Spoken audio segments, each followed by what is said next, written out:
Welcome everyone. I go by Doughboy, aka RockMeBaby, and welcome to the Doh'Jo. RockMeBaby.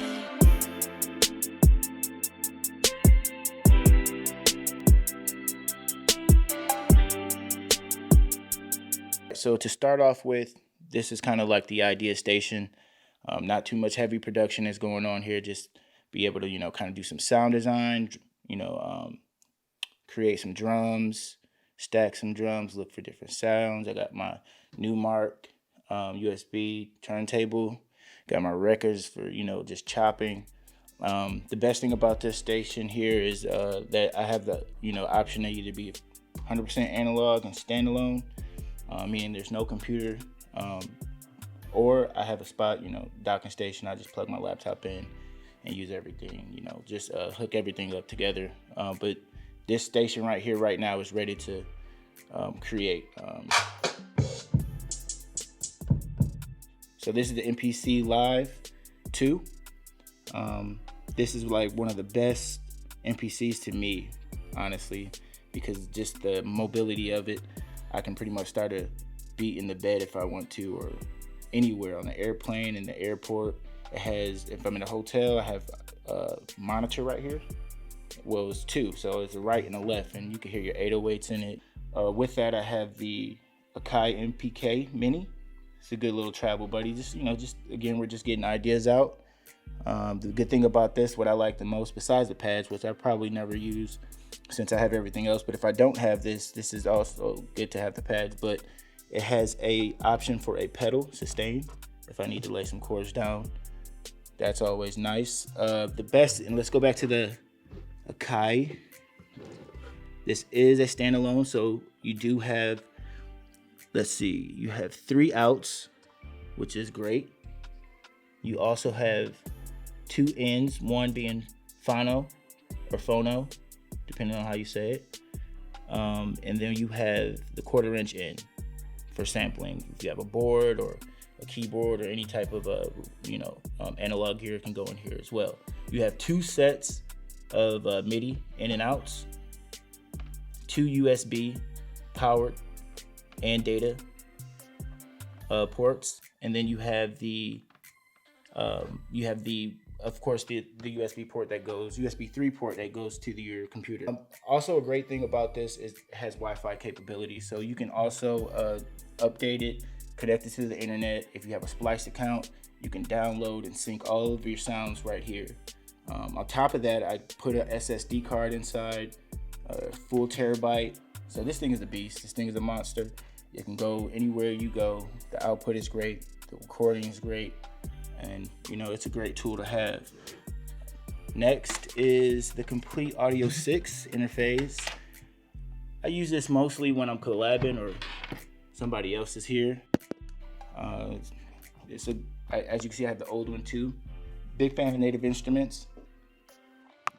This is a good collab piece because it has 2 volumes for the headphones. So if you're, plugged up to your laptop, the other person can hear as well what you're doing. 2 inputs for mics and guitar.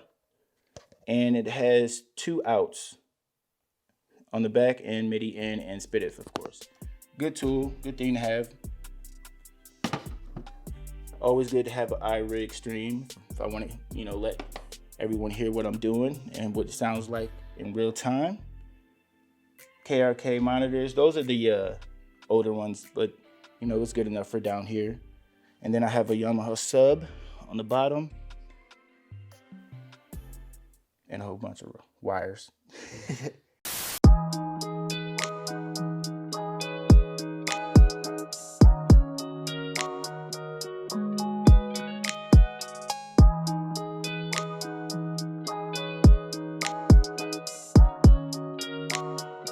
RockMeBaby. All right, so now that we're upstairs in the Doh'Jo, for you guys that don't know what a dojo is, like, from karate dojo, I don't know why I just took that name, but that's what I call it. Let's start with the brains of the operation, which is the computer and the sound card. I have the Asus ZenBook Duo, 4K touchscreen down here, so multitasking, if I'm not hooked to the monitor, is easy. having 2 screens up working. Very important to have a great graphics card in your studio. A lot of people don't know, just because you're not doing graphics or video editing or something like that, or gaming, you still need a good graphic card to go along with your processing of everything. It all works together, so make sure you have a good one. Got a Samsung gaming monitor. I don't think it's 4K, I think it might be 3K or something like that, but doesn't matter. It doesn't need to look beautiful. I just need to have a fast refresh rate. And here to the MIDI controller, I just got this. Novation came out with the FL Key 37. As you can see, I don't need any more MIDI controllers, but I had to because this is the first MIDI controller that is designed for FL Studio, and I've been down with them since FL3. I think we're on 21 now, so 21 point whatever that we're on. So I've been down for a minute, so I had to show them love on that. And the best thing about it is that, of course, you have the quantize, the metronome, the undo and redo buttons. I could pretty much control everything in FL from here. Faders and knobs on the mixer. You could switch between screens. It's very useful on the workflow process, and I'm all about taking steps out of my workflow. The sound card I use is the Apollo Twin. It's the Thunderbolt. This is the X. So of course you got the inputs in the back, monitor, and the line out. This is a powerhouse, probably industry standard, to tell you the truth. Universal Audio did a great job on this.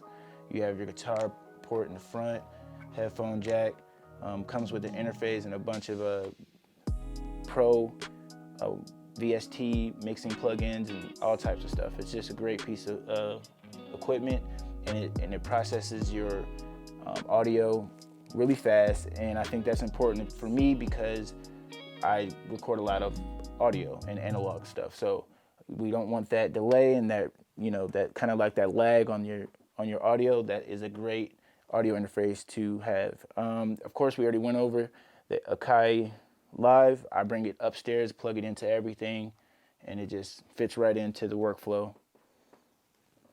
For my monitor distribution, I have the Mackie Big Knob, which is also an audio interface too as well. Has a lot of features on that. Too much to even go over in this video, but you get the picture.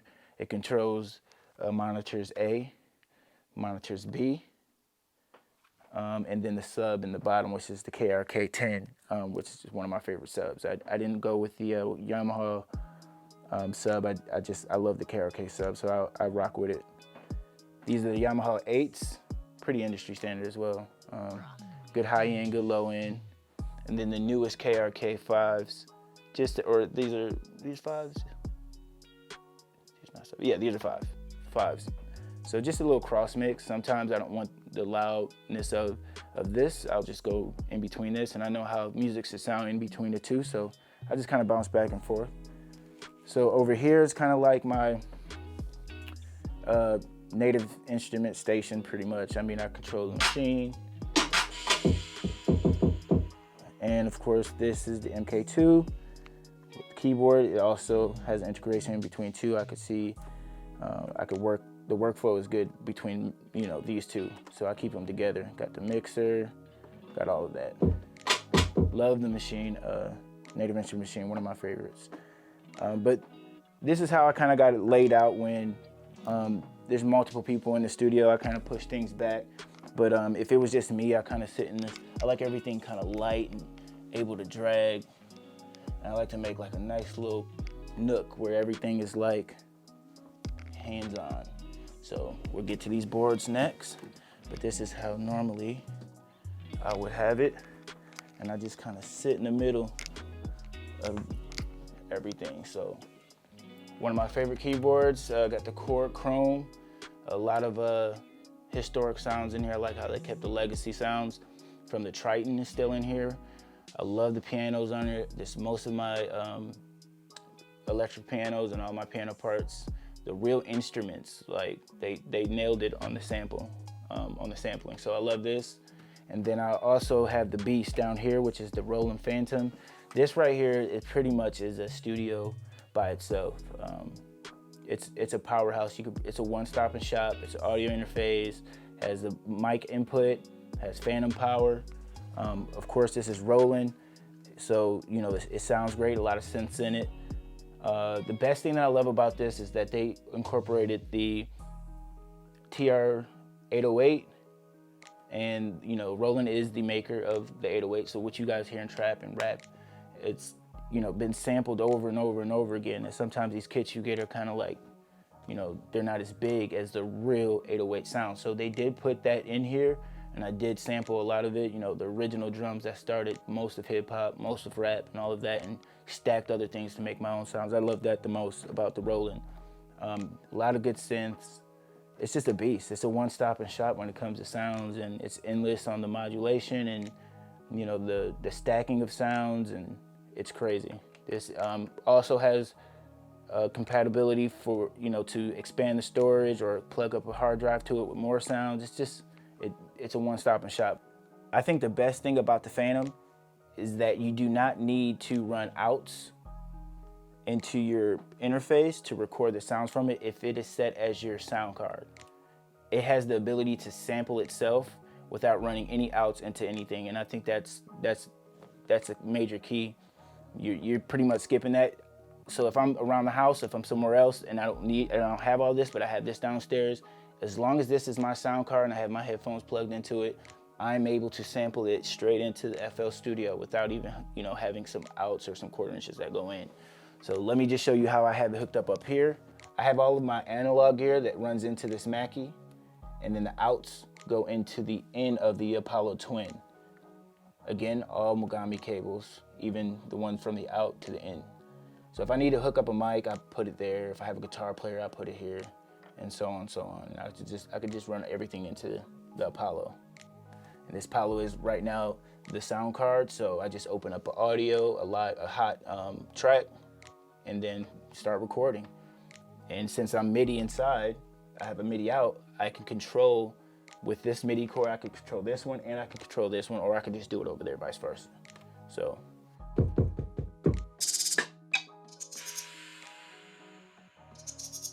So I get this question a lot, what is better between the Machine and Akai MPC? I personally, now that I have both, I don't like to even, it's kind of like who's better, Kobe or Jordan? You know what I'm saying? It's like, they're good in their own time, they're good in their own ways. I don't think it should be compared. I feel like different genres and different inspirations. Like when I'm doing something over here, I might be inspired, this might inspire me right now. Or if I do it over here, these sounds in here might inspire me. I think it's just, that's why I like gear so much and want to have so much, because it gets boring. And if you start something over here that you haven't messed with in a week, guess what? You might get inspired to do something new, vice versa over here. It's the same thing over here, so they both have their, pros and cons and things that you like about it, and different genres and different workflows and stuff like that. That's when I pull it out. A lot of electronic, a lot of trap, a lot of everything. I mean, pretty much it's just how I'm feeling that day. So I don't put them against each other at all. And this is not the standalone.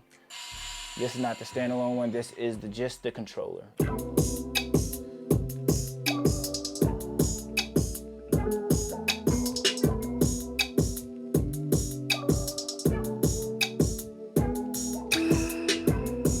Yeah, so you guys get the point, and I appreciate you guys for coming and checking out the Doh'Jo. I gotta get back to work. Rock me, baby. Rock me, baby.